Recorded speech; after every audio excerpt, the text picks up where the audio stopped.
seeing an 80% drop in a stock, I can't imagine that the base rates are very high on it recovering and making new highs. So the market definitely has a way of testing your conviction in most companies and testing whether you actually know what it is that you own. And I like to just ask myself, if this stock were to decline by 50% over the next 6 to 12 months, which is entirely possible with a lot of stocks, whether we go into a recession or whatnot, if it were to decline by 50%, how would that make me feel?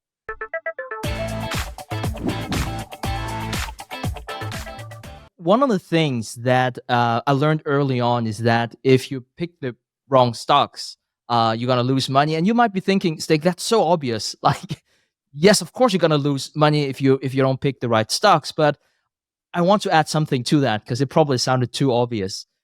There is something to be said about buying high quality businesses, because if you're right about the business, even though your valuation might be off, the company will grow into that valuation eventually.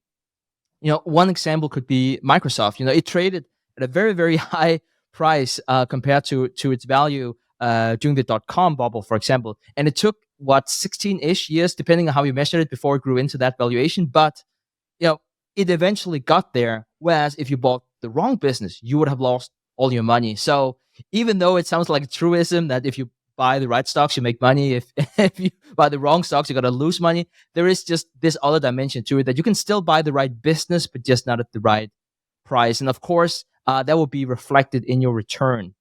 And I should also say that it is a bit courageous now whenever Clay and I are talking about what is high quality businesses. There's no exact definition of what high quality is. You can't look up and say it's exactly those 10 metrics and then it's a high quality business.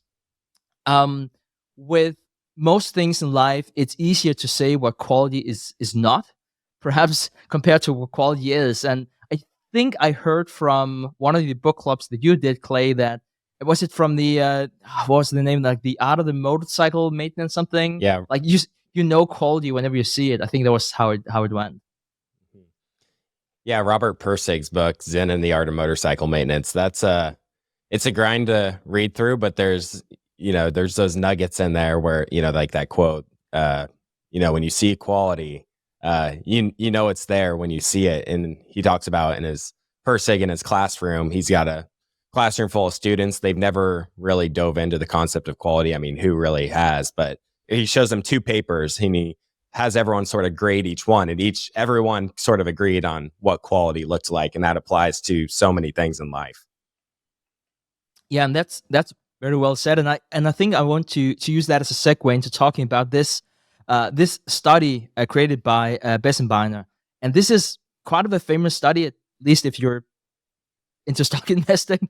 But he has this study that's been quoted quite a few times, and he's using data all the way back to 1926, and he found that only 4%, I'm just gonna say that again, only 4% of stocks outperformed U.S. Government bonds.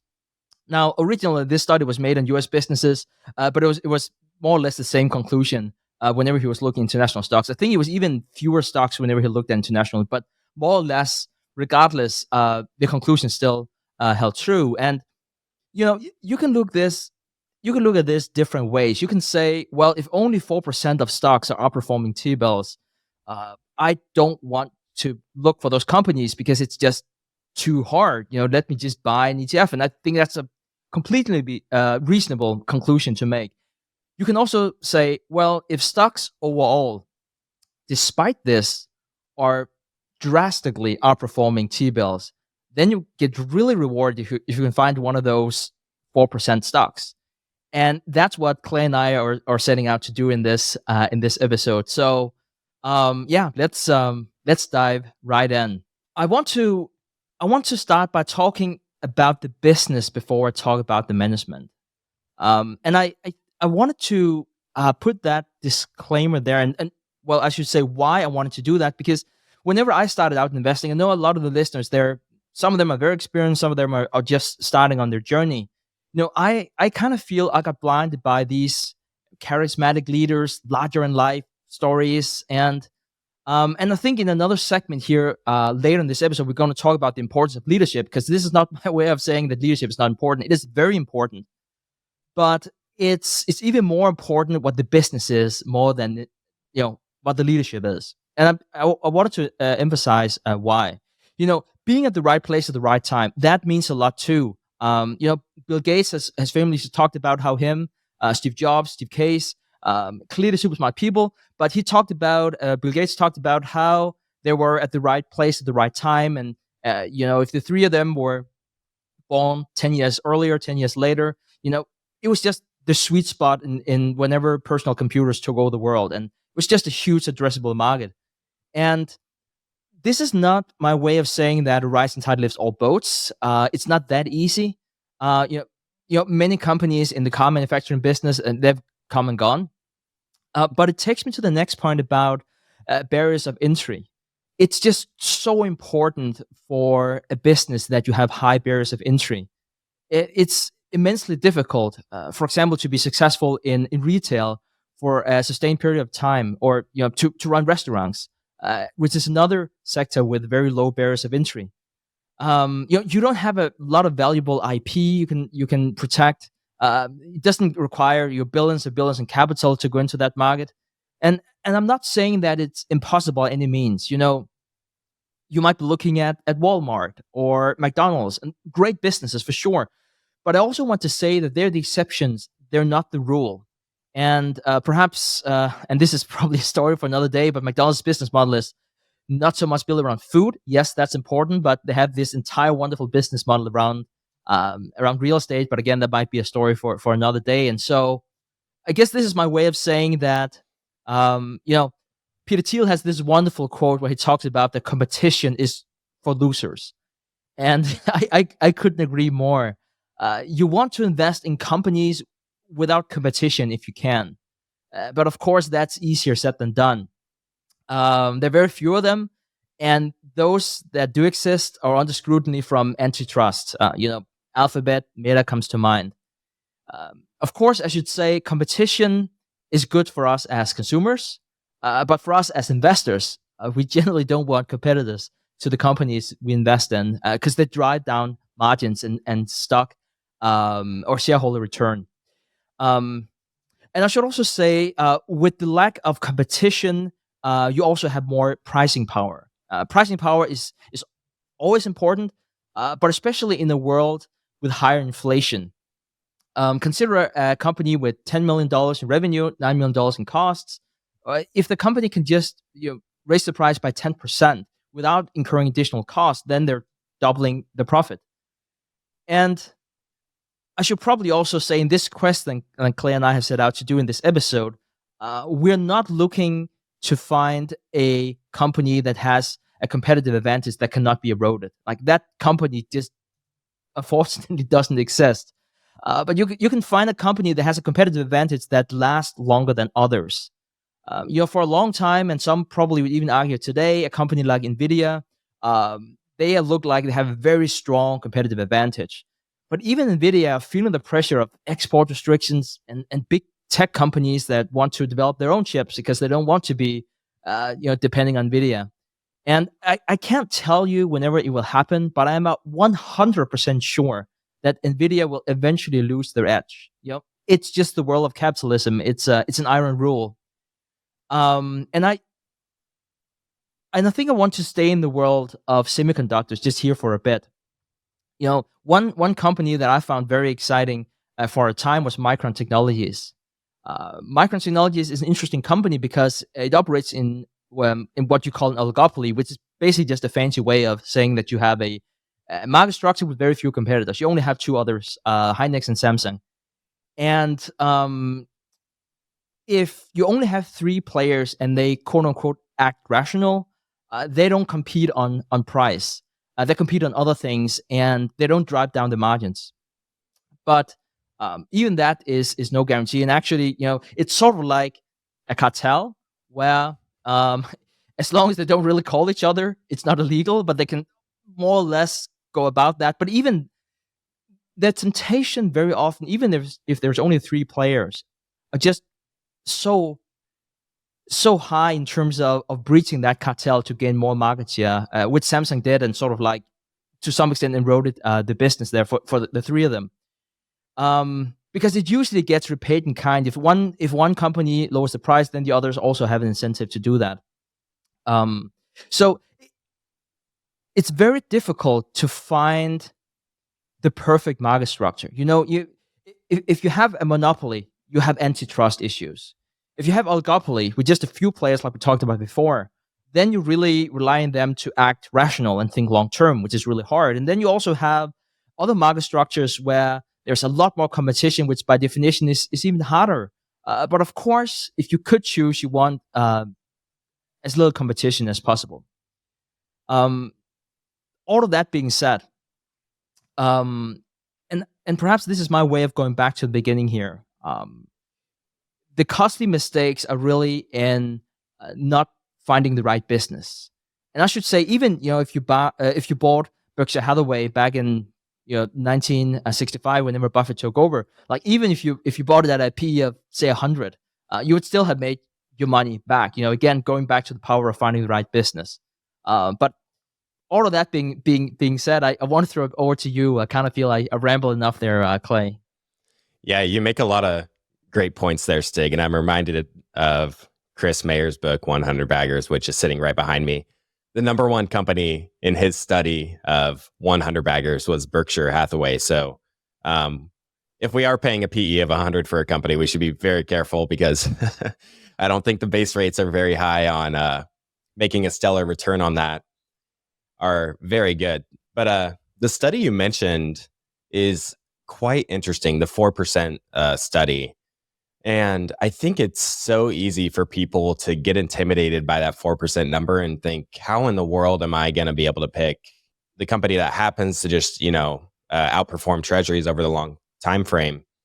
But when I look at some of the research around quality investing, I think there's still a case to be made that, a lot of investors can still identify those companies that are high quality, or maybe they're cut from a different cloth, for lack of a better term. And I like to fall back on some of these ideas, or these sort of rules of thumb that Chris Mayer talks about quite often, that I'll name a few of them here.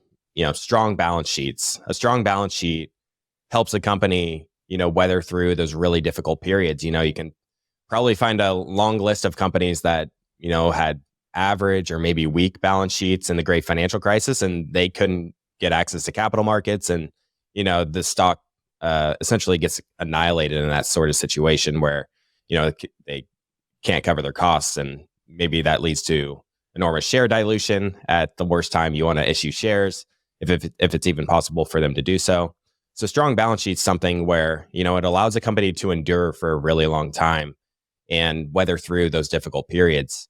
A few others here I'll mention is just consistently profitable. A company that's profitable, they can, they have access to cash, and they're able to, continue to weather through those periods. And I think there's a case to be made that, profitable companies that continually reinvest, they have high return on capital, usually tends to correlate well with stock returns. I'm reminded of one investor in Williams' book, Richer, Wiser, Happier. He talked about, just a simple idea: stocks follow earnings. So, some people might do well investing in unprofitable companies, but it's just not the game I want to play. I think it's a game that's really hard, and I like games that are relatively easy, at least. And then managers with skin in the game is something we're going to talk about today as well, Stig. And obviously there are companies that do well that don't have managers with a lot of skin in the game, but I think it makes it a lot easier to find these businesses cut from a different cloth. I've recently been reading this amazing book. It's called Quality Investing by Lawrence Cunningham. And Cunningham, he lists 3 characteristics that indicate a high quality business in his eyes. This is strong and predictable cash generation. So like I mentioned, profitable businesses, sustainably high returns on capital, and attractive growth opportunities. Part of all this, I think, is, being lucky in some sort of sense, or a company just being in the right place at the right time. And, there's a story of Bill Gates. He's obviously very smart, but he was also born in, Malcolm Gladwell talks about this in his books, where he was just born in the right city. He got introduced to computers at a very early age, and the rest is history. And there's just so much to the story, though, too, in terms of the luck factor. There's a quote at the start of this book, Quality Investing. That's a quote by John Ruskin. It says, "Quality is never an accident. It's always the result of intelligent effort." And you mentioned Zen and the Art of Motorcycle Maintenance. He has that quote in that book, Persig, "Whether you're mending a chair, sewing a dress, or sharpening a knife," he writes that there's an ugly way of doing it and a high quality, beautiful way of doing it. And I just absolutely love that quote. And then I can't help but also mention Nick Sleep. He's written that you really want to do everything with quality, as that is where the satisfaction and peace is. So it's really, it turns into sort of this philosophical concept once you dive into quality. But for the purposes of this discussion, we'll stick to the investing side. And it makes me believe that when you have a business that really puts in the work, they're able to have some sort of first mover advantage, or they have some sort of opportunity to get ahead of their competition. I think there's just those situations where it's just so difficult for businesses to chip away at that competitive advantage. They can see maybe a lot of what the company's doing, but even if competitors, they quote unquote do all the right things, I think there's still those cases where it's just so hard for other companies to replicate what the leader's doing. And it reminds me of what Christian Billinger told me on the show on episode 582. Christian said that sometimes it's great when you find a quality company, and it's really difficult to clearly communicate what makes it high quality. And when it's difficult to explain and, tell others, what makes a company so great, then it's more likely to be misunderstood or underappreciated by the market. And I think this is part of the reason why people can get attracted to these super high quality businesses. Maybe they're trading at higher multiples. You can look at the financial of these companies. You can see the earnings. You can see the assets on the balance sheet. There's really no debating it. But when you have a quality business, you're also making a judgment about the future. How long can they grow? How much capital will it take for them to grow? And that's really where a lot of the difficulty lies, as well as, what sort of future is coming for the business. And I mentioned that quote about quality not being an accident and being the result of intelligent effort. I personally don't really like to have to guess where the company's going to be a few years down the road, say 3 years out. If a company has grown, say, for 10 or 15 years, then odds are that probably wasn't an accident. And you see that sort of consistency. It's very predictable. They have a model that's very repeatable.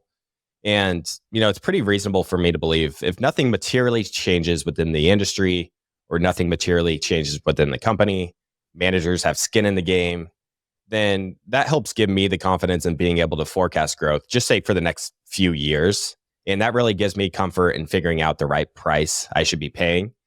And Cunningham, of course, talks about valuation in this book as well. He said, quote, "Quality companies thrive in the long term, but stock markets tend to overweight the short term."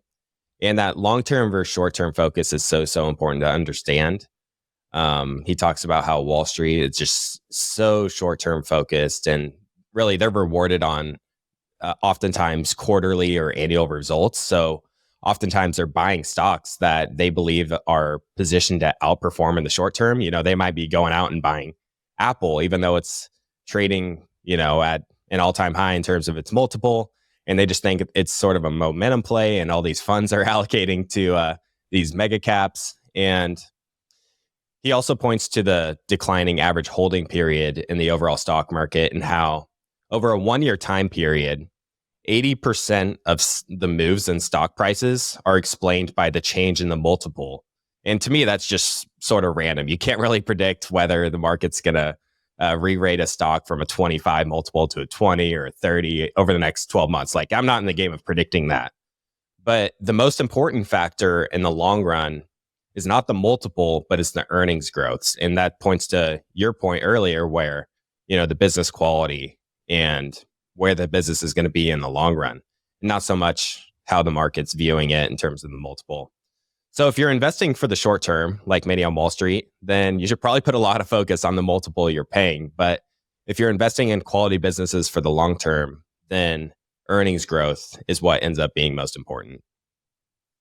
Yeah, and I think you make such good points here, Clay, about the short term and the long term, because we often tend to think that what other people are doing, which might not be what we're doing, that's crazy. Like, why would they do that? And I think you point to a really good point of we have different motives. Let's look at Berkshire Hathaway right now. So it's trading at the time of recording 357. So what is the intrinsic value of that? Let's say it's probably north of 400, perhaps 450.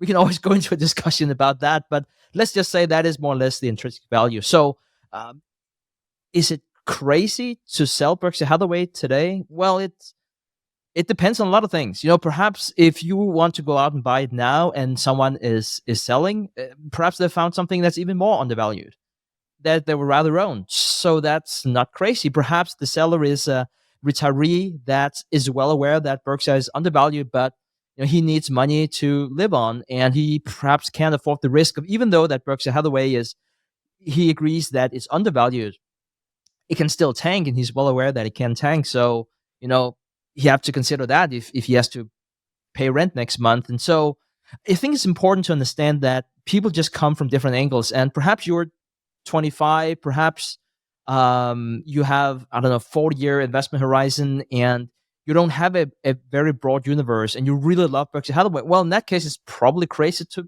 sell it, especially if you're sitting on some capital gains. And so I think that really also goes to Clay's point about, Wall Street might act crazy, but if their incentive, if they get a bonus next quarter, well, perhaps it's not crazy for that person.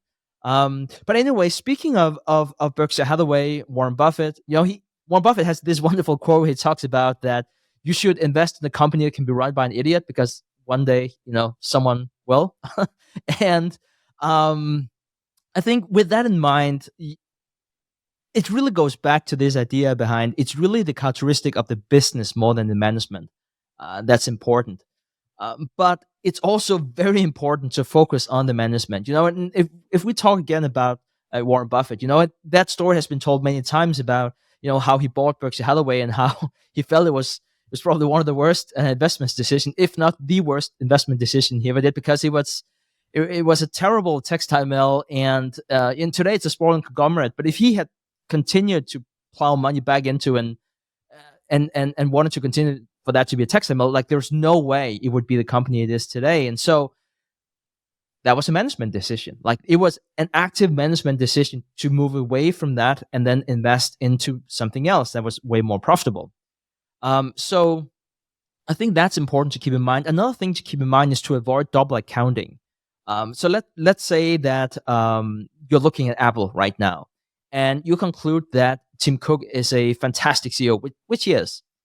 And you say, well, this is how much it's grown in the past, and because it's Tim Cook that's leading the company, is probably going to grow more, because we really have to put a premium on, great management. Well, you can already look at the track record of that great management. So it's really important you don't do double accounting, because you can already see what has happened. And we would like high insider ownership. Now, then the question comes: what is high insider ownership? Is it 5%? Is it 20%? It's very difficult to answer, and I think more than an exact number, because everything else equal, you would say that the higher the better. You want to investigate how has the management, especially the CEO, built their ownership stake. You would preferably want the company to be founder-led. There's a lot of caveats to that, but you would preferably want that. They typically have a high insider share, just from the sheer fact of them founding it, originally owning close to 100% of the company, if not all of 100%, before it IPO'd. And there are multiple studies that support the thesis of founder-led companies, and that they typically perform better. They don't take excess leverage. They have a very long-term view. And some companies that we might think of today could be a company like Meta. LVMH is another. For a long time, you could say Amazon and Alphabet. Now the founders are sitting at the board. Another thing I look for is frugal management. Mark Leonard, CEO of Constellation Software, travels on his own dime. He doesn't take a salary. I should also say that he's the exception and not the rule. Unfortunately, that's the way it is in corporate life. And you would also want a higher ownership from insiders, bought in the open market if that's possible, not through stock options. But that is a very tall order, and it's not something you regularly see. The board of directors for Berkshire is the exception. It's certainly not the rule. Very often, it's through stock options that the management would have acquired their ownership stake. You also want to ensure that KPIs are set for the management that's within their control and aligned with shareholders. My favorite metric is return on invested capital. If you see someone being compensated solely based on earnings per share, you probably want to run away screaming. There's just so many misalignments there with debt and financial engineering, and it's just terrible. Another thing I like to do is I like to read the earnings transcripts, or sometimes listen to the earnings transcripts if I can. I'm a bit guilty here because the main reason why I don't listen to them is because partly because they're typically a lot of numbers and they're easier to read, but also because I cannot figure out how I can read them at like 1.5 speed or 2 times. Like it just drives me crazy how slow it is. But anyways, go through the earnings transcripts, and you can quickly tell how well the executives understand capital allocation. And often they don't. Being a great capital allocator is very often not how you become the CEO in the first place. And I would also say that of those who do speak like good capital allocators, in our world, there's a lot of people who talk Buffett fluently. They talk the talk, but do they walk the walk? And you have to go back and look at the track record for how do they allocate dividends, share repurchase, how do they act on acquisitions. So before I throw it back over to Clay, I should probably also say that lots of disclaimers here. I hold shares in Berkshire Hathaway, and I mentioned Constellation Software. Even though I actually pitched it a long time ago on a mastermind meeting, I was not smart enough to actually buy shares in the company. I think you did, Clay. So I just want to put all the appropriate disclaimers out there. Of course. Yeah, I do own shares in Constellation Software. And you make just great points on insider ownership. In the end, I think it really comes back to the incentives. If the CEO or whoever's on the management team, if they clearly have a significant portion of their net worth tied up in the company, then I think that's a pretty good sign. And you also make a good point of how did they get those shares? Was it just handed out via stock-based compensation, or did they purchase the shares on the open market? You might have one CEO that makes $2.5 million a year and they have 10 million invested in the stock, but a lot of that might have been acquired through stock-based compensation. That's not necessarily a bad thing, but it's just something to keep in mind in terms of the incentives. How did they get the shares? Was it just handed to them, or did they go out and purchase it themselves? And then you might have another CEO that makes $250,000 or $500,000 in a year, and then they have, say, $5 million invested in the company. And on top of that, very little or no stock-based compensations performed. So you see that they purchased those shares in the open market maybe 5 or 10 plus years ago when the stock was way lower, and then they've made all these long-term decisions that have played out well for them. So when it comes to insider ownership, there's definitely not a hard number. It's just getting a sense of how managers are incentivized, and then getting a sense of whether they're working for the company to enrich themselves, or if they're in it to make the best capital allocation decision for shareholders. So, it's like getting clues to give us an idea of where the manager's head is at, where their mind is thinking. And, you mentioned Mark Leonard and, paying for his travels on his own dime. I think that says a lot about where his head is at. Like what who's he thinking for? Is he thinking for himself, or is he thinking for shareholders in terms of that one decision there? So, what kind of shareholders are managers trying to attract? All of these can serve as clues, but there's no one hard rule for what makes an exceptional manager. You can look at the compensation structure, the bonus incentives, stock repurchase programs, their dividend policy.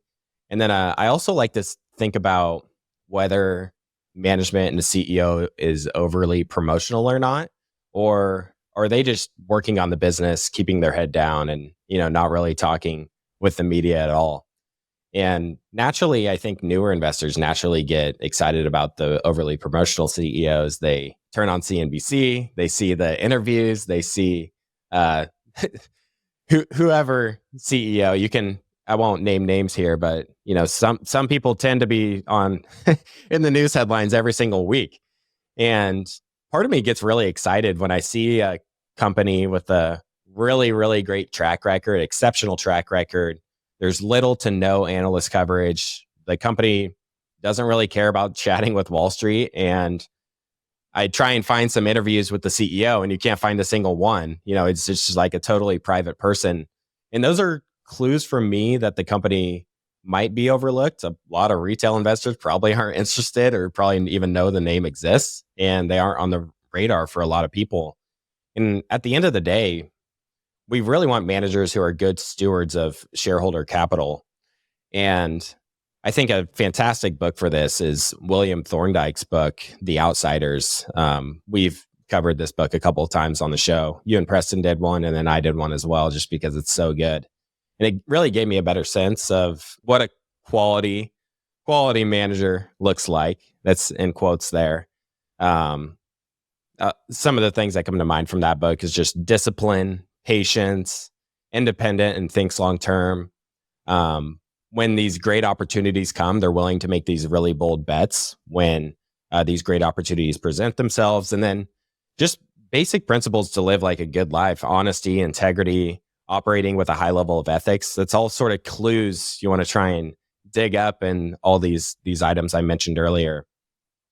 And Lawrence Cunningham, he had this quote that I absolutely loved that I wanted to share here. Good managers are never satisfied, but are instead driven by an indefinable and passionate quest for improvement. And company performance, it really comes down to people at the end of the day. And we want to make sure that we're partnering with good people with high levels of integrity. Yeah, and Clay, if you allow me to pull on that thread about managers never being satisfied, I think that's so important. And I like to use metaphors from sports. And you can just tell from some players, whenever they win their first championship, they're golden, they're set, and then they're just not as driven anymore because they already won. And then there are others who are thinking, well, I won one, so I'm just getting started. I need to win a lot more. And I think that's also very telling of managers. I look at Elon Musk. He made so much money from selling PayPal that he could be riding into the sunset. Did he do that? Very much no. And he founded a Tesla and SpaceX, and he was about to go bankrupt. I want to say multiple times. I think you just read this book, and I think you're going to do an episode on that soon, Clay. So you probably know that. But I want to say, I read the first book about, or one of the books, the one that Van something wrote in 16 or whatnot, and I think he was telling something to his wife or ex-wife about he was willing to move back with his parents because he wants to put everything into his new businesses. There's just a selection bias there of someone who is willing to, and a selection and a survivor bias to someone who is willing to put everything into the businesses and not being satisfied. There's a lot of truth to, you have the Intel founder, Andy Grove. He has this, I want to say what's the name of one of his books, or perhaps the book, Only the Paranoid Survives. You want to, if you want to compete with the best in business and sports, you can never be too satisfied because it will just make you complacent. And as soon as you become complacent, someone's going to eat your lunch. And, Mark Cuban, he has this book that we covered. It was a long time ago. Preston and I read I don't even remember what it's called or something, but I remember he talked about the greatest sport in life is the sport of business because it's 24/7. I absolutely love that quote, and I think that's so true. So for the highest quality companies, you're looking for management that's never satisfied, and they can really channel that eagerness into value for shareholders. And because there's just so many examples of a management that are becoming dissatisfied, perhaps even bored, and then all of a sudden they start deploying capital into ridiculous projects. And I kind of like feel that I don't want to be the guy who's talking about the most successful people in the world and say, oh, but like they have terrible relationships. I kind of feel it's in a way it's a little unfair because it's almost like you want to say, yes, Elon Musk has so much more money than me, but he has terrible relationships. And I should also say, for the record, I also know people without money that have terrible relationships. So it's not an either or. That's not my point. But I think there is something to be said about those people who have that drive, and you almost need to be a bit of I don't know what the what the right word here is, but without it coming across as too negative. But like you have to wake up and have $1 billion and be like, no, this is not enough. Like, and have that personality. And I kind of feel like most of us would probably, if we woke up one day with $1 billion, be very satisfied and perhaps chill more. Stig, I think you're really tapping into something there where, I mentioned the term cut from a different cloth.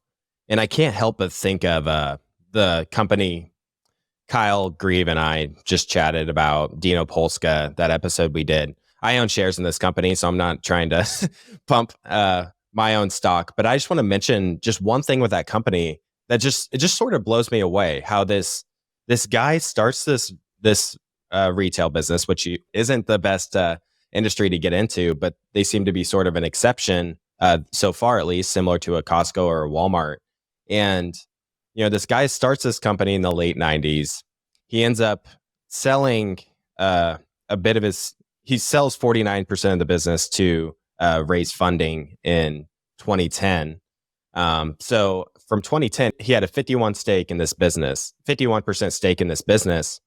And he was just all in growth mode. Like they had something like 100 stores now, and now they have over 2,000 stores. And in the last 13 years, he's never sold a single share. And this company's just been a compound machine ever since then. And, I'm sure in 2012, 2013, 2014, he could have just sold a bunch of his shares, hired someone else to run the business, and go live a wonderful life. And, for him, I've never, listened to an interview with him or anything. And he's not a public guy. And, it just seems that there's something there where, he loves the game of business. If I had to, just based on all the clues I've seen in terms of the studying the company, reading their reports, diving into some of the capital allocation decisions they make. They reinvest 100% of cash flows. And it's, I think he could be a case study of an outsider type CEO. So it's just, you really have to be cut from a different cloth to have that sort of time horizon where I'm not thinking 1 year, 2 year, 3 years out. I'm thinking like decades out. So I can like hand these shares off to like my grandchildren someday is probably some of the things he's thinking. So I think it's just such an interesting point in a case study. It's sort of why you and Preston started the show. It's like these really successful people, what makes them click? What makes them get up and work 12 or 16-hour days like Elon Musk? Yeah, and that's the point, because most people would be listening and saying that doesn't make any sense. If I had $1 billion, Elon Musk gets a lot more than $1 billion. Like, I would stop working. But that is exactly why he has so much money, because he does have all that money and he's still working. And so there's this selection bias. If you ever watch The Last Dance with it was the Bulls in the 90s, and you just see how insanely competitive Michael Jordan is, and you would be thinking, with all those championships and with all his glory and money, and why didn't he just stop? He did, though, but that was to play baseball. Then he stopped again. But like, why didn't he stop way sooner with all that's going on? But that's because he was so competitive. And so you're absolutely right, Clay. You can't really compare, because it's just cut from different cloth. And I was speaking with Manish about this the other day, and we were talking about serial acquirers, and he was basically saying that's a terrible business model. And then I said, what about Mark Leonard and Constellation Software? And he said, look, Stig, it's just cut from different cloth. You can't even, like, you talk about serial acquirers in general, that sucks. But then you have a select few, and what they do is just in their own league, regardless of what they're doing. So you can't even compare. And I think it's important to think about that also whenever we have these disclaimers about it's really the business, it's not the management. There are some type of management that also makes the business, and I never own shares in Tesla, anything like that. But I'll be the first one to say I can see why a character like Elon Musk can drive things in different ways, for better or for worse, than other CEOs can. So let me see if I can rope myself back in talking about high quality companies. So what am I looking for here? Can we filter on any key ratios? I think the short answer is yes, but we're also coming with different disclaimers. Open any investment book, listen to any podcast. They will tell you how flawed any metric is that you're looking at. And that would be right. So it's the nature of investing. You cannot find one key metric that explains everything. If it was that easy, there were no money to be made because everyone would be looking at that metric.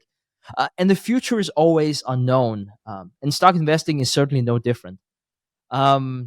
History can give you clues, but it's really the future cash flows. That's all that matters. But if you really put me on the spot and you ask me to pick one metric, for me, I would say it would be ROIC, or return on invested capital. I would also say that return on capital employed would come relatively close. It's really an imperfect proxy of the quality of the business. And if you see a company with a long track record of a high ROIC, and you estimate that it will continue to do so, you likely have a winner on your hands. And over time, you will find that whatever that number is for your ROIC, that is the return that you will get, especially if you hold it long enough, more than necessarily the multiple that you paid. So why is that so? Well, a company with a high ROIC, it tells you that it's probably operating in an industry with good growth opportunities. You probably also have good capital allocators, probably also in a good sector, and they think really well about how they. Well, I also already mentioned allocated capital. So how much is put into buybacks, dividends, how much can be reinvested back in the company, and that is really a key ingredient for the success of businesses like Berkshire Hathaway. That's, for example, not paying a dividend. Then you also have LVMH that's actually paying a dividend, but they're doing it in a very intelligent way. Because if they can't deploy the capital in a good way, it's also better than they pay that out to investors. And you want to understand how the management is incentivized. You want them to have an incentive to send money back to the headquarters, so the capital allocators there can deploy it the best possible way. And I actually spoke with someone from the mastermind community that was speaking where or had information for the management from the CEO branch of LVMH, for example, and they are compensated based on ROIC, which I don't think is any surprise. Whenever you look at the track record, you have companies like Alphabet and Apple. They have ROICs higher than 20% for many years, and you can also. And I always have all of these disclaimers. But that's because numbers tell you one thing, and you always have to dig deeper. You could argue that a company like Amazon would have that too, but then you have to adjust for the growth. So if you calculate it, you can argue that they don't have, but you can rearrange the numbers, which is a bit difficult to do here on a podcast. But then you can see that they have really, really high return on invested capital, but perhaps not on the reported earnings. So I keep on saying ROIC, I should probably just mention once again, is return on invested capital. You also have a very related number, return on capital employed. It's almost the same. One is before tax, another one is after tax. There's something with short-term liabilities. There are a few different there are a few different differences there, but you can just think of it as, if you put money into this machine, how much is it spitting out on the other side of it, just to make it as simple as possible.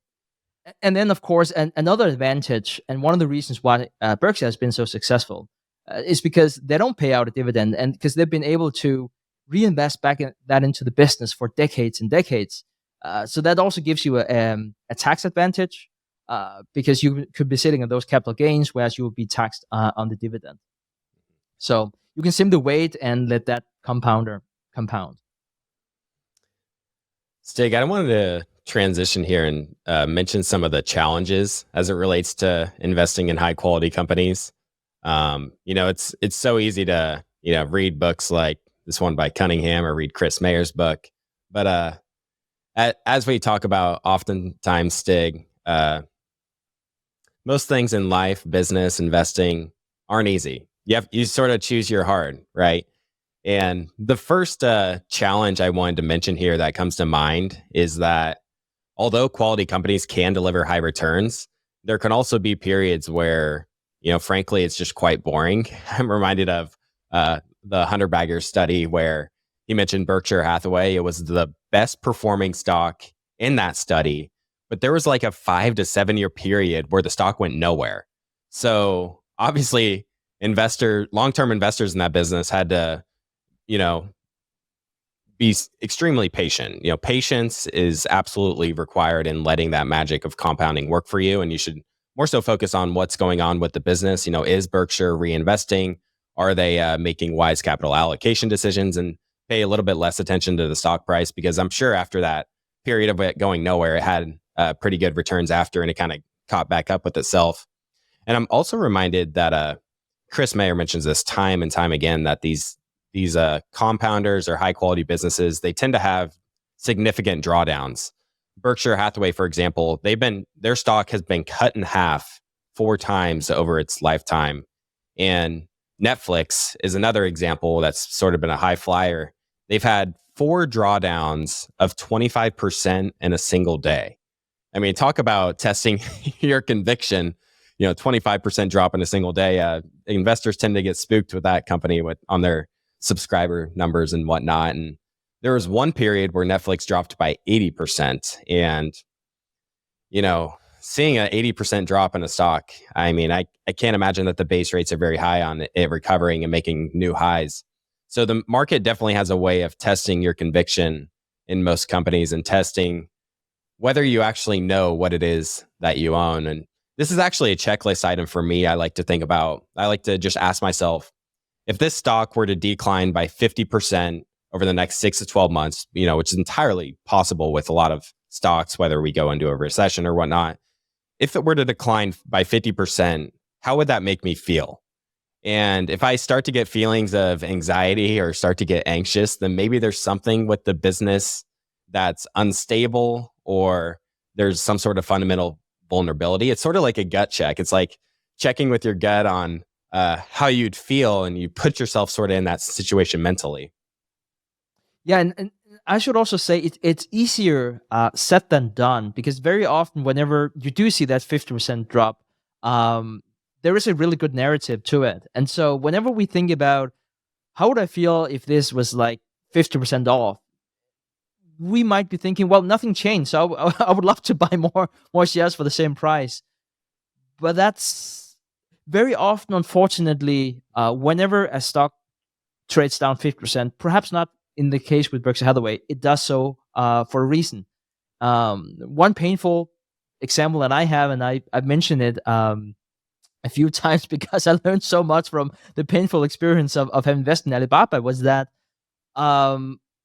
it dropped 50%, not from my average price, but it did drop 50%. But it also did that for good reason, unfortunately. And so I actually did buy some back, and then I lost even more. But it doesn't work in a vacuum, and having that conviction is really, really important. So it's one of those things that intellectually makes a lot of sense, and then you see it happening, and you go like, wait, it's not that easy. And or at least I can just speak for me. It's it's been a very painful experience. Anyways, Clay, I'm going to throw it back over to you. Yeah.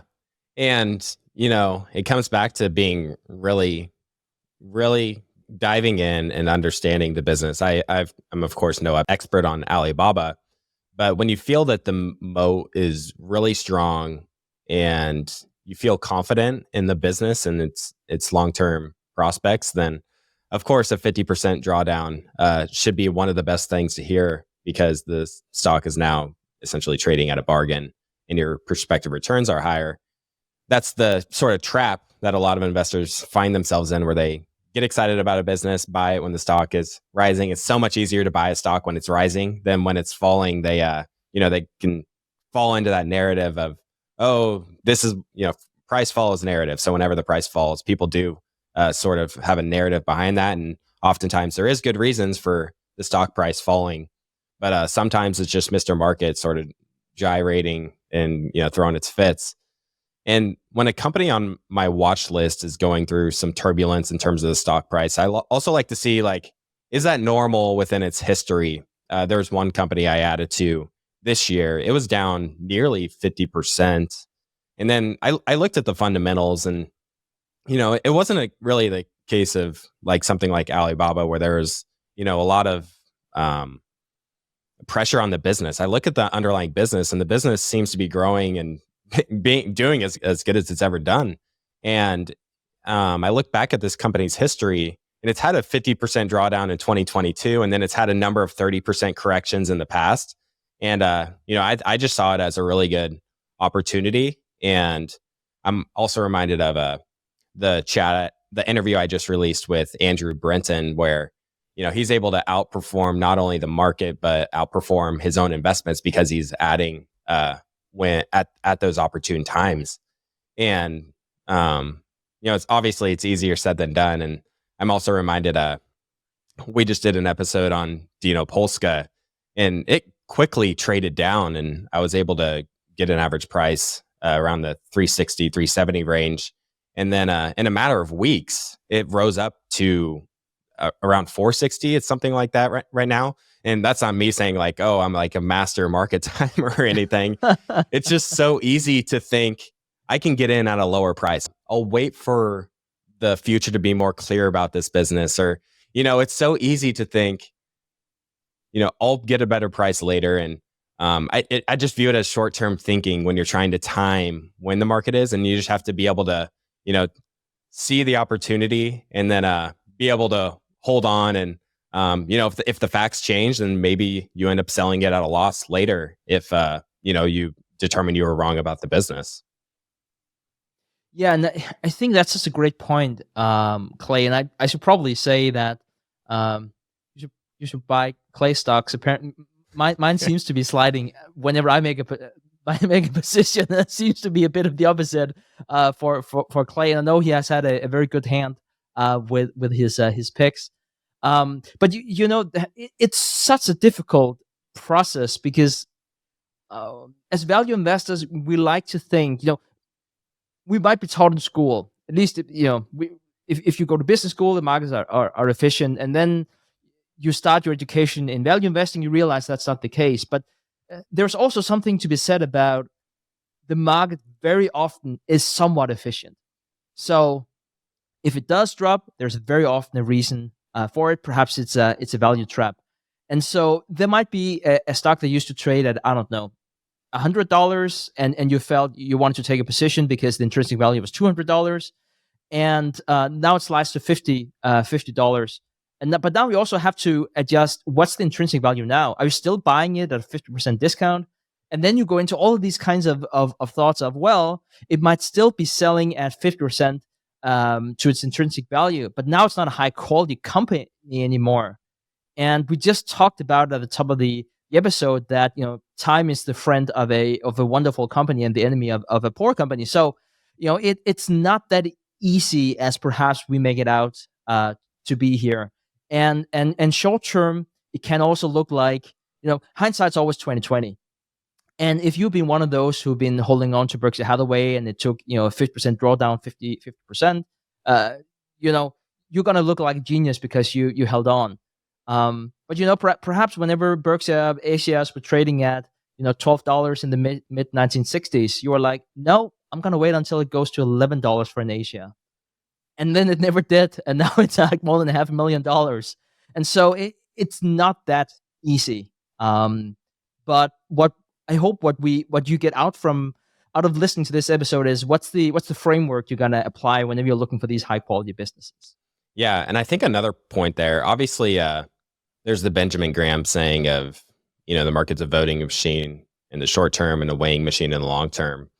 And one of the things I like to think about or consider, obviously each company and each situation is different, but I think one positive sign is seeing if the stock price goes way down and the company starts repurchasing shares opportunistically. I think that's a pretty good sign. I know Copart has done that in the past where they have a really strong balance sheet. The stock traded way down and they start repurchasing those shares. And another sign I think is quite interesting to think about is when you see a CEO or a manager start repurchasing shares themselves, making a major purchase in the company. I think that's also a really interesting sign that, hey, if, managers, they have plenty of reasons to sell a stock, but there's probably only one reason they're going to buy a stock, and that's because they think they're going to make money doing so. Transitioning back here to some of the challenges with quality investing, Cunningham, he listed 4 challenges that I wanted to mention here in his book, Quality Investing.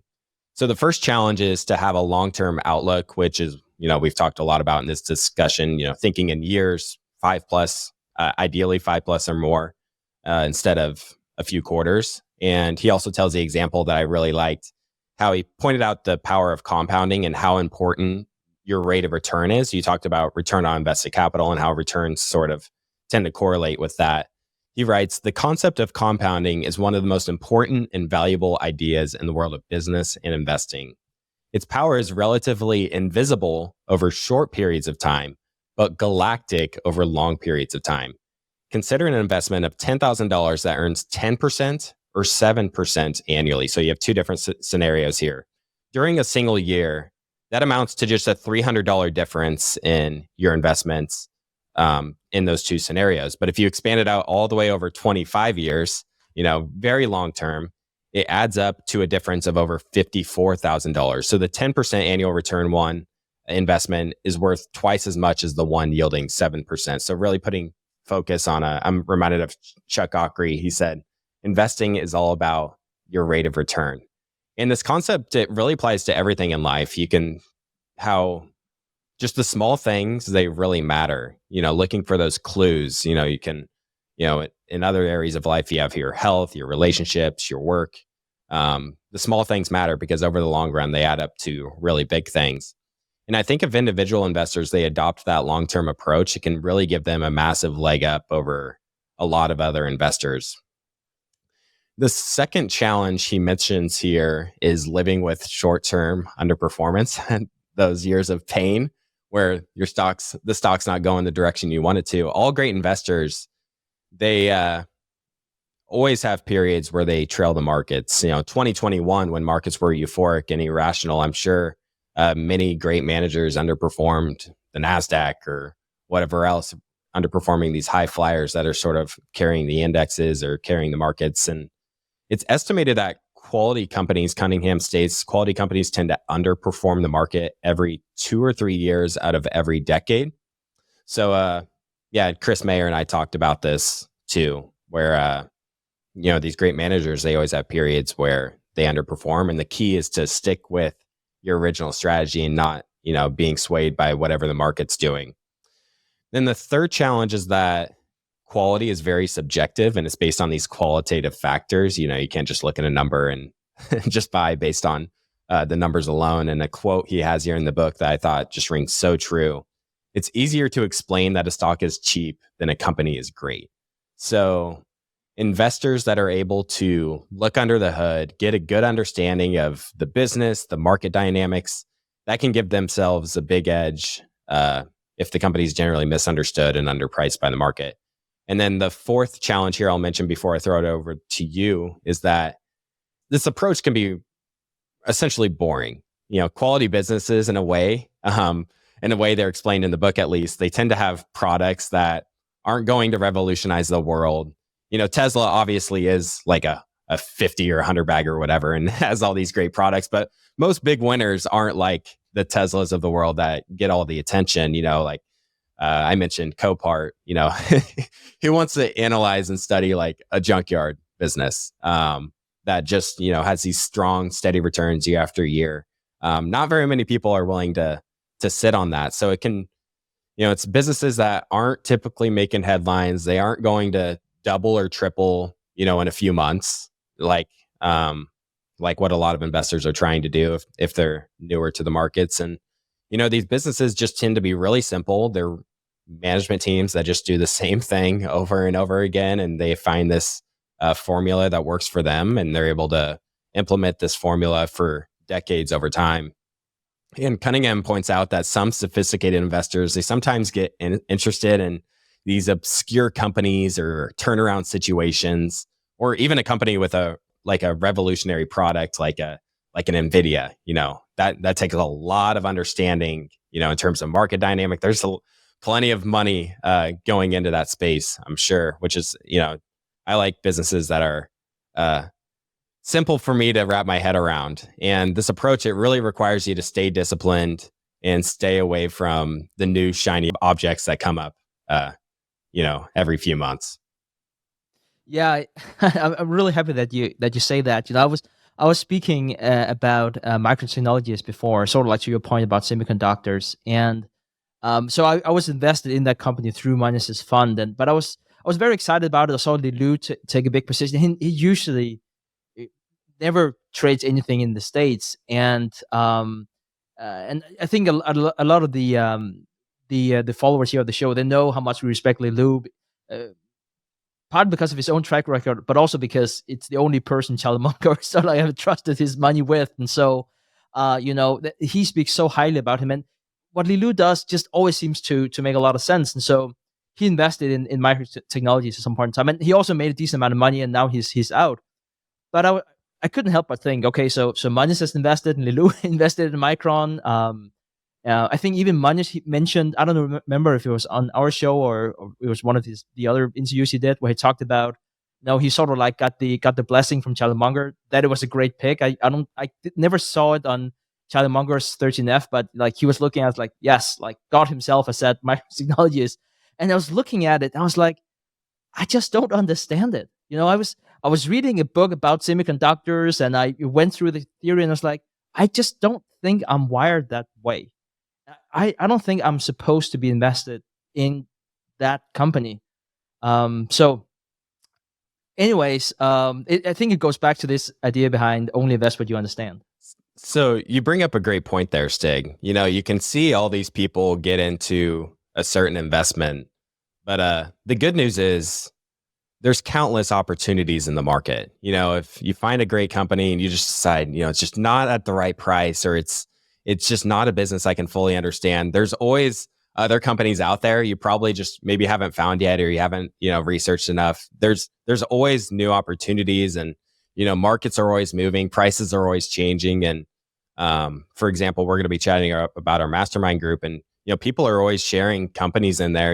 And, for me, like this year, it's really been a year of change for me in terms of my portfolio, and like, selling a good amount of my index funds, holding a little bit of cash, always looking for the next opportunity. And like right now I have something like a 5 or 6% cash position, and I'm kind of waiting for the next opportunity I'm looking to find, and I don't know when it'll come, but I'm have that confidence that eventually it'll come around. Maybe Mr. Market will give it to me, or maybe I'll just find some new idea. Yeah, and I think if there's one thing to take away from this episode about high quality investing, is that it's really all about compounding. Preferably, you would like what Chris Mayer, and we mentioned Chris Mayer quite a few times here, but he's an amazing investor, and he talks about the double engines, right? So you're buying at a low multiple, but you're also buying a company that's going to compound its earnings. So you have those two engines. I'm going to do the humble brag and say that a year ago I bought into Spotify, which, and I want to say I bought in at like 78, 79, something like that. It's run up 150%. So I'm only mentioning that as a humble brag because that never happens. Whenever I buy a stock, it always drops. So for me to make 150% usually never happens. But that is sort of like one of the examples of the double engine. You know, you're buying a great company at a low multiple, then earnings go up, and you have the multiple expansion too. And I should also say, if you do go in and look at Spotify right now, I still think it's reasonable value. I think I'm going to talk about it perhaps in one of the mastermind episodes here soon, but you have to adjust the earnings. Otherwise, it looks completely messed up, but that's sort of like a story for another day.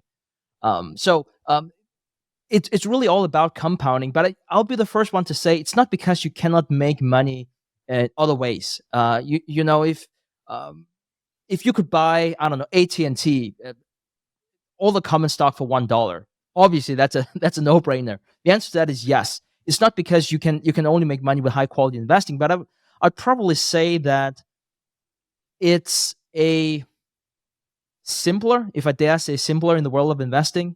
It's a simpler way of making money in investing. Nothing is easy whenever it comes to investing, but having that conviction, whenever you see a 50% drawdown, if it's a high quality business, it's a bit different than whenever you have this special situation, you have this catalyst, and there's too much debt, and then you see it cut in half after you thought you bought it at a very low price. That's whenever you start to be like, do I really have the conviction to hold on to this?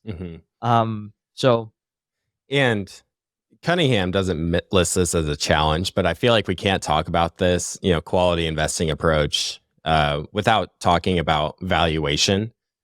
I'm reminded again of how I like to look at the historical drawdowns and maybe the historical multiple, just to kind of get a sense of, where is the stock at in terms of where it's been historically.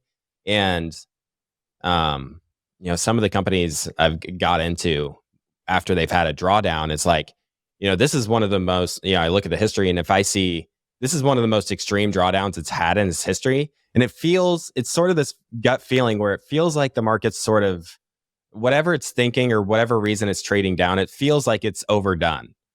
So it's kind of, looking for those opportunities to stack the odds in your favor and see those twin engines that you mentioned. And, I do think quality of business is obviously really, really important. But we also, of course, need to be mindful of valuation. And I think valuation is something that's really important.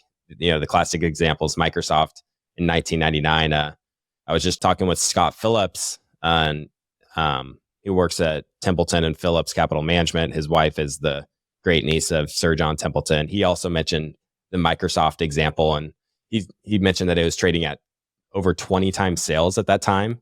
So in terms of valuation, the hardest part, or one of the hard parts of this quality investing approach, is that a lot of these companies, they are going to look expensive over a lot of its history. It's oftentimes not going to be trading at a multiple to owner's earnings of 10, return on capital of 30. If you find that, feel free to let me know, because I'd love to check it out. But I usually don't see that. And Amazon is another prime example where you really needed to look under the hood and understand the value creation that was happening throughout its history. And Bill Miller, he's a great investor to study in terms of someone who, he went against the crowd. He went against the people that said, Amazon doesn't make any money. And I think another great example is Constellation Software. When I shared my episode talking about that company, people are like, it's a great company, but it's got a PE of 90 or 100. And it's like, there's of course, I'm not looking to go out and buy companies that are trading at a PE of 90 or 100, but you need to really understand, again, the value creation at play. And in the case of Constellation Software, there are adjustments you need to make to, normalize the multiple to better reflect economic reality, essentially. So you need to understand the shortcomings of accounting, and then how that ties into valuation. And even those companies with multiples around 25 to 35, just to give a broad range, you really need to develop that conviction in the long-term sustainability of the business model. You don't want to buy these businesses trying to earn a 50% return in a year, like some people might do in a special situation or a cyclical. It's really thinking long term in terms of the valuation, because, say a company's growing at 15% per year and it's at a multiple of 30. Well, odds are you aren't going to make a ton of money over the next year unless, there's some sort of huge earning surprise to the upside.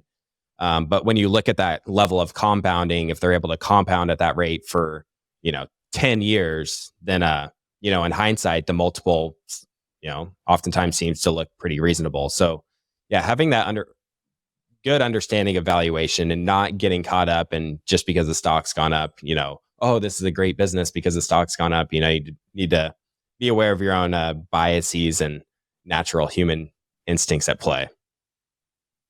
Yeah, and I absolutely love what you said there about looking under the hood. You really need to be able to adjust the numbers because the reporting earnings are just reporting earnings. But of course, whenever you do that, you also set yourself up to all types of biases, especially confirmation bias. And one mistake that I was very public about, I think you can probably go back to 2015 whenever Preston and I did a recording, and we talked about Amazon, and it was trading at $400 at the time. This was before the stock's 20-to-1 stock split. So it was equivalent to $20. And today, I should say, it's trading 156 at the time of recording. And I remember telling Preston, I would not buy shares in Amazon because, they're not making any money. And I thought I understood the company. Clearly, I didn't at all because they were just reinvesting everything that made into the business. And here we are. It's more than 7x up. And that was like Amazon 2015. That was a huge company. And it's one of those things where, I think Buffett has this quote where his biggest mistakes are by omission. And, he talks about how, he should have invested in Google. He should have invested in Walmart. He did that in Walmart, but much later, and didn't make as much money as he could. But anyways, speaking about Buffett, he said at one of the shareholders meetings that he very often get asked the same question, which is very different ways of asking, how do I get to become as rich as you? Just faster. So anyway, speaking about Buffett and high quality companies, I wanted to talk about the Berkshire Hathaway annual shareholders meeting the first week of May. And we're doing something different in 2024 that we've done in the past. We have two different options. The first option is what we call the Berkshire Summit. And Clay, you and our host of Millennial Investing, but also soon We Study Billionaires, you'll be hosting that. You're going to have a dinner with William Green, a few other guests. Could you talk more about the Berkshire Summit? Of course. Very excited for both events we're going to be hosting in Omaha. Starting with the Berkshire Summit, this is going to be an exclusive event we're hosting for a select number of members in our audience. So the highlight of the summit is having dinner with a number of special guests. So on Friday, May 3rd, 2024, so far we have a few different people lined up to join us for dinner as special guests. We have Gautam Baid, the author of The Joys of Compounding. And then we also have Johan Steen and Daniel Zhang. They are both managers at Technion, which is a serial acquirer based in Sweden. Stig and I both own shares in this company, is what I should mention since I mentioned the company's name. And Francois Rochon, he also plans on joining us on Friday, who's been a guest on William Green's Richer, Wiser, Happier podcast. And then we're also having dinner on Saturday, May 4th, 2024 as well. William Green's going to be joining us. And then William was kind enough to invite a number of the guests who have been on his Richer, Wiser, Happier show or are going to be future guests. Those are Christopher Tsai, Chris Begg, Anthony Kingsley, and Edgner Knudsen. Hoping I pronounced that correctly. And they're all going to be joining us Saturday evening. So it should make for quite a fun night seeing William and all his his guests are really quite special. So I'm really looking forward to the opportunity to see all of them. So it really should make for a quite memorable weekend for those who register and plan on joining us for the summit. And then we also are going to have social hours after each dinner and really give members the opportunity to really get to know each other and have the opportunity to chat with all these, just amazing investors. And as of now, we plan on allowing roughly 8 attendees for the Berkshire Summit. I think that's all we're really going to have room for, given all the special guests that are going to be joining us and the very limited seating we have. And then we also have a few other things lined up for the weekend for those who sign up for the summit. We are going to help those members, plan out their weekend, select the hotel. For those that happen to not be aware, I'm from Lincoln, Nebraska. I used to live in Omaha, so I'm quite aware of, the Berkshire weekend. It's not your eyes first rodeo, Stig, and we're well aware of the headaches that can come with Berkshire weekend. And I mentioned members will have a chance to really get to know each other. I plan on hosting a couple of pre-calls going into the weekend, just to give people a chance to who they're going to be meeting, who they're going to be sitting down for dinner with. And we're going to be also saving seats at the Berkshire meeting for our attendees. It can be such a headache getting decent seats without waking up at like 5 a.m. For those who haven't been to Omaha, you get to the CHI Center, and it's just sort of a madhouse in terms of the line goes for blocks. And yeah, we'll be sure to have great seats saved for those that attend the summit. But really, the bottom line is that we want our summit attendees to just have the best experience possible during their time in Omaha.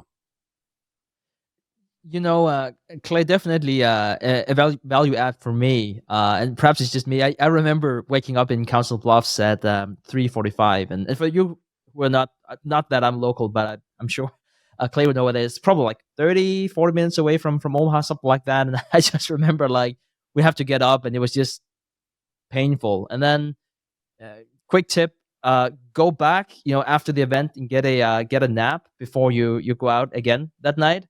But even that is tricky. I know quite a few people who have gone back for naps and then they just slept through because they were just so exhausted from getting like 3 hours of sleep or whatever from Friday to Saturday. It's just brutal. But anyways, I think it should be good fun and especially well, I shouldn't say especially, but you mentioned that with Friday because this is very new. You asked Johan and Daniel to go because I want to say they were there the first time last year because we had a chance to hang out with them and again, like full disclaimer, all of that. Both Clay and I are investing in the company, so we have selfless reasons to get to know them. And actually, after I pitched Techni on one of the Mastermind episodes, Daniel sent me a note like, "Oh, I can see like your episode has dropped and we moved." I don't know. He said that we moved the market cap. I don't know if we did, but it was quite dramatic. I think we moved like 15 million or something. And this is such a small company, so it's actually quite dramatic. Whenever you saw that. But anyways, it will be interesting not to just speak with fellow investors, but also the management of a listed company. I hope Daniel wasn't too mad at us for promoting it too much because I think he's still accumulating shares in the open market. So I kind of felt like I don't know if he was happy about that or not because now he has to buy in at a higher price. But anyways, it is what it is. Please give a handoff. Where can people learn more if they're interested in learning more about the Berkshire Summit? Yeah, I personally expect this to be quite popular. So if you're interested, I'd encourage you to get in touch with us as soon as possible. Oftentimes with Omaha, people are planning out months in advance because just the flights can get pretty crazy as you get to February, March timeframe. So the easiest way to sign up for this and learn more would be to go to theinvestorspodcast.com/Berkshire Summit and just enter your name, enter your email, and that's an easy way to get in touch with us. Or if you just like to get information right away, you can also just shoot me an email. My email is clay@theinvestorspodcast.com, and that'll put you in touch with me directly. And I should also mention, Clay, so we have two different offers. So we have the Berkshire Summit that we just talked about. We also have meetups for a mastermind community, which is something different. And the last thing I want to do is to confuse the listeners. So now we heard one, then there's another offer. So let me throw it back over to you to talk about that. Yes. So just full transparency for those tuning in, the Berkshire Summit is a higher ticket event. And the TIP mastermind community, this is totally separate. And this is our highly vetted community that we just do a ton of things for. And a lot of the community is based online.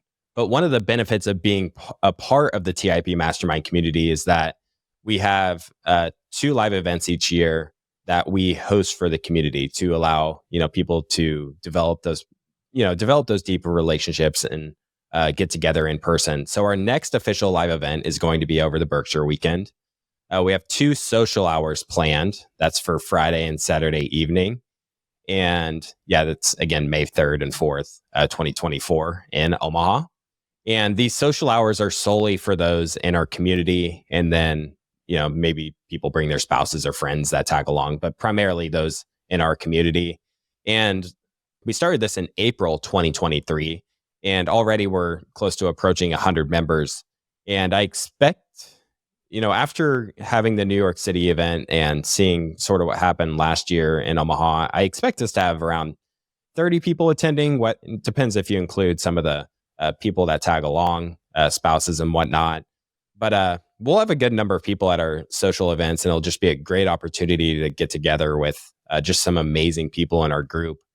And what I really like about this, I've mentioned this in the past on the show, is that when you go in and you know a lot of the people that are going to be there, it's really easy to get past those surface level conversations. You know what their background is, what sort of investments they're sort of interested in, where they live, the city they live in, obviously not where at in the city, but where they're coming from.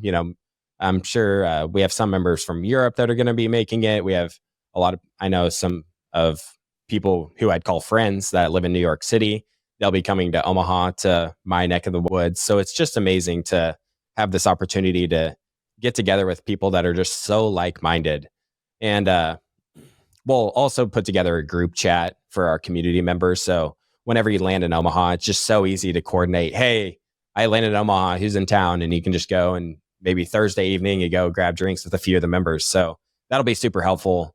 And then it'll give you the chance just to ask quick questions. I can respond quickly if you have issues getting around Omaha or whatever issues you have in terms of your time during the Berkshire weekend. And this is really an extension of everything else we do in the community. We're constantly having members hop on Zoom, have discussions, talk about stocks, talk about, some of the issues they're having with their investing style and their journey, constantly sharing stock ideas. And then we're just hosting various events all the time on Zoom. And whether, we talk about different books, I'll mention that one of the book club events that we have coming up is talking about Morgan Housel's book, who's going to be a guest on the show here soon. He releases new book, Same as Ever. And, I said, hey, I'm going to be reading this book and just book an event. And I know a ton of people in our group are going to be reading it too, because so many are just like voracious readers. It sort of blows me away, some of the members that join, and they're just like, hey, I read a book a week or whatever. And just like, people ask me how I read so many books. Is like, talk to these people. They know something that I don't. But we also have special guests come in and chat that are oftentimes guests on We Study Billionaires. So the Q&A coming up here on January 4th is with Ian Castle. So for example, if you're super interested in having a chance to ask Ian questions, you can shoot me an email and you can apply for the group if you're super interested in that, or super interested in the book club. That's just a sneak peek at what's coming here soon. And it's been so exciting just to see the community to continue to grow, see the amazing people that continue to join. And I'm really excited to see everyone in Omaha. We had a really fun time in New York City recently. So if this is of interest to you, sounds like something that you really want to be a part of, you can get on the wait list to apply to the community at the URL here, theinvestorspodcast.com/mastermind.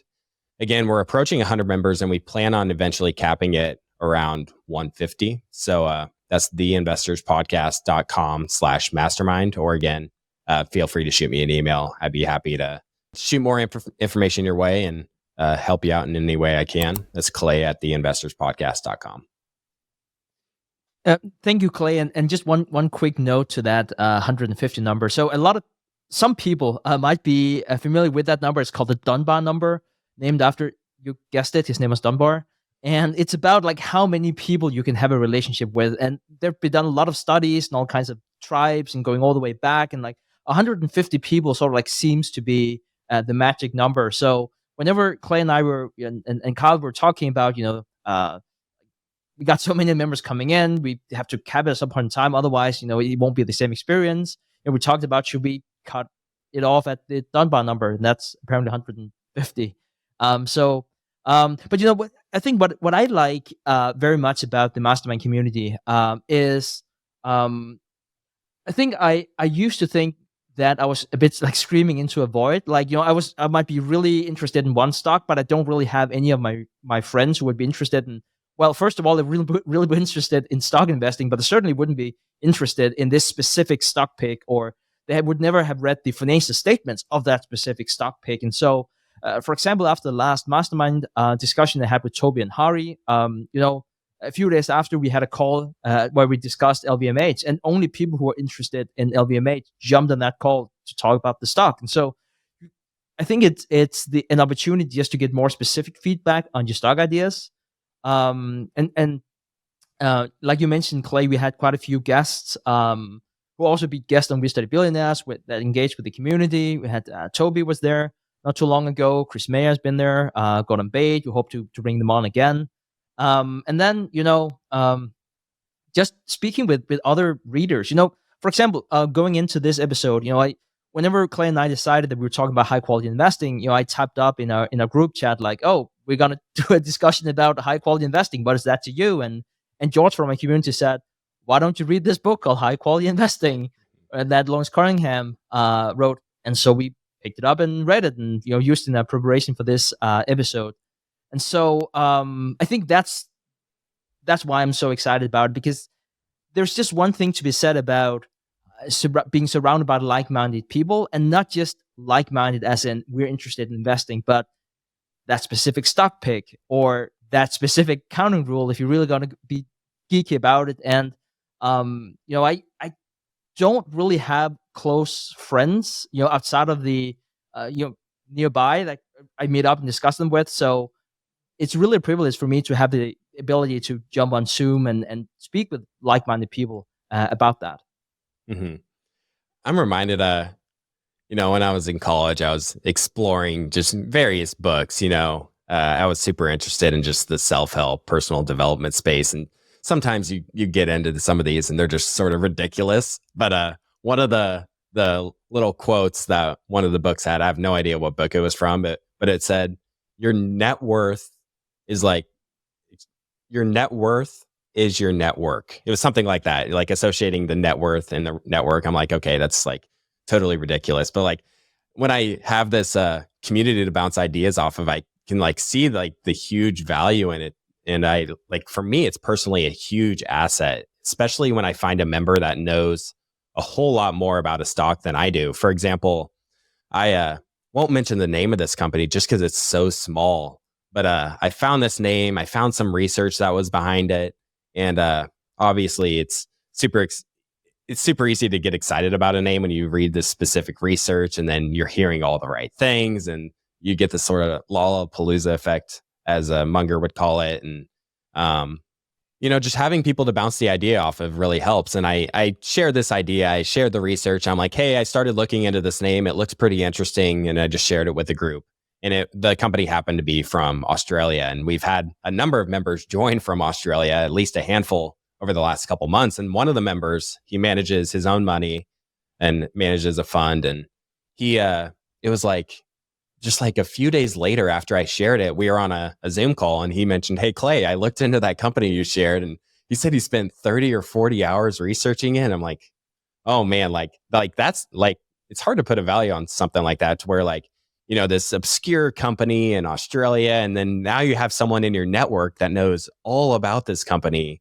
He's just someone that really gets deep in the weeds on this stuff. And for me, like I personally see a lot of value on that. And then Kyle and I, we talked about Dino Polska here on We Study Billionaires, and we sort of made an exception to what we typically do on the show. I mean, most in our audience probably aren't that interested in some random company out of Poland, but so we can't do it too often, of course. But many in the community are very interested in such a company, and many of them are invested alongside us in some of the companies we talk about, and these companies that are just so high quality. And obviously, you don't want to find yourself in an echo chamber where you're just sort of saying the same things. And that's one of the other nice things about the community is there's plenty of people in the group who are willing to share their opinion on why they aren't buying it, why they don't like it, and why they look at other things.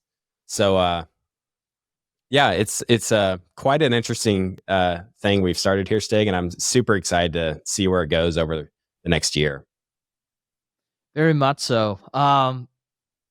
Clay, any concluding remarks here before we end the episode? It was fun chatting about high quality investing. Yeah, well, I'd love to record another episode with you in 2024 when the time comes, and it's always fun recording episodes with you, Stig. Oh, likewise. All right. Ladies and gents, that was all that we had for this episode of the Investors Podcast, and we will soon be back with another episode. I think people underestimate that because they tend to think that they just want to own something like gold or something that they know won't change. And there's certainly a place in your portfolio for those kinds of assets. But I don't think you want to underestimate the ability of a really good business to navigate its way through difficult times. I mean,